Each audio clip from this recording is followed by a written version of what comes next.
What's up, YouTube? Two Movies here. Now, since I'm doing my reviews for the Jurassic Park franchise because of Jurassic World Dominion, here's my review for the 1997 sequel, The Lost World Jurassic Park, which of course got released about 4 years after the first film. Now, I admit, to me, The Lost World Jurassic Park is actually the weakest out of the franchise. I don't even hate the movie. I mean, I do think it does have some quality and everything, but I always have found it should be the weakest. But that aside, I still had fun with it. It definitely had some like the opening scene with the little girl and those compies. I always keep forgetting what those dinosaurs are called, but those little green compies. Holy cow! That that's made my favorite opening scene to a Jurassic Park film actually. So a little tense there. Now I would say Jeff Goldblum, leading this wasn't as great. I mean, I was always hoping maybe Sam Neill will return back as Dr. Alan Grant, but hey, you can't go wrong with Goldblum. He is always the man. And here he also ends up having a door, which was never really established in the first film. So I found that to be interesting there. Now, of course, this movie ended up literally becoming I could be wrong, but yeah, I believe this was actually the first ever sequel. Oh no, it wasn't. I thought this was the first sequel that Steve Spielberg ever did, but I forgot he did the Indiana Jones sequels.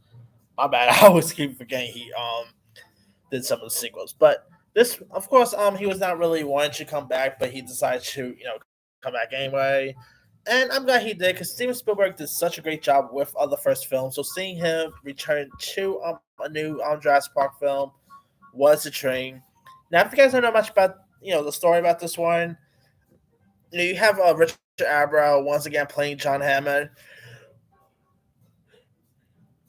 who is now pretty much broke and everything because of stuff that happened in the events of the first film. But he ends up summoning Chaos Theorist Ian Malcolm, played by Jeff Goldblum, to his home with some starting information.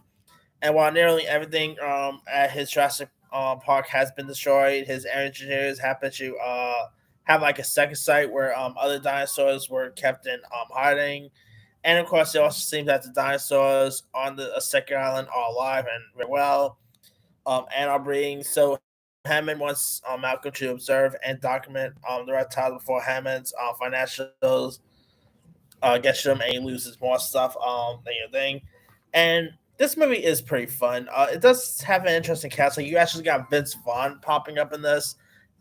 I always found it odd to see Vince Vaughn in a Jurassic Park film, but he wasn't so bad. You also got Julianne Moore popping up playing so like the Ellie Kemper house. I always keep forgetting her name. Ellie Samper. I always keep forgetting her name or her character's name. But of course, she is pretty much like the Ellie Slayer character from the Jurassic Park films. Julianne Moore, I always thought was really solid in this. You also got the late Peter Passaway popping up. You got Vanessa Lee Chester playing the role of Malcolm's young daughter. You also got the original two young actors, Tim and Alex, popping up, which is also interesting because they only have too much to do here. They only show just for a second, and you don't see them throughout the rest of the film. Which I always wish they had more to do, but it is what I say, I guess. So yeah, it is definitely a really fun film. Has I really also love when the T Rex like when the dinosaurs come into the city and come out and attack the outside world, which I always thought was really cool. If you're a dog fan, though, I would not suggest watch this because spoiler alert, there is a dinosaur that do eat a dog. So if you're a dog lover, I'll probably maybe fast forward that scene if you're on mute or whatever.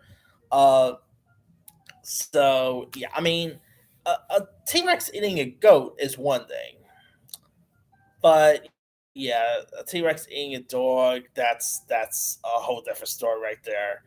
But yeah, it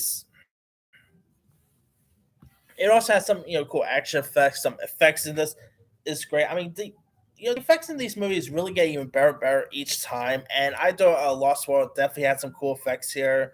I mean, this also another one of my favorite scenes is when he's destroying, like blasting. The T Rex is blasting into the blockbuster video. I miss blockbusters, but anyway. Yeah. So I had such a fun time with this. It's really entertaining. But it's not as great. But Jimmy is still the weakest out of the franchise. Not bad at all. I just always found it to be the weakest out of the franchise, but that's just me. I actually used to own this and the other two on VHS. Who remembers VHS, people? But yeah, The Lost World is a really solid one. It's still fun, even though it's like the weakest out of the franchise. It's still enjoyable to watch. There are some, and it's some pretty, it did pretty well in the box office too.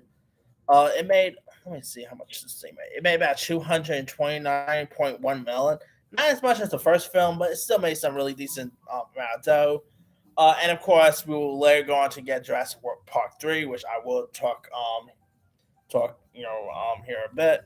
But that aside, The Lost World Jurassic Park, it's not a great film, but it definitely has some qualities and some fun moments. So I'll say give it a watch if you guys haven't seen it. Anyway, let me let you guys. Have you ever seen The Lost World Jurassic Park?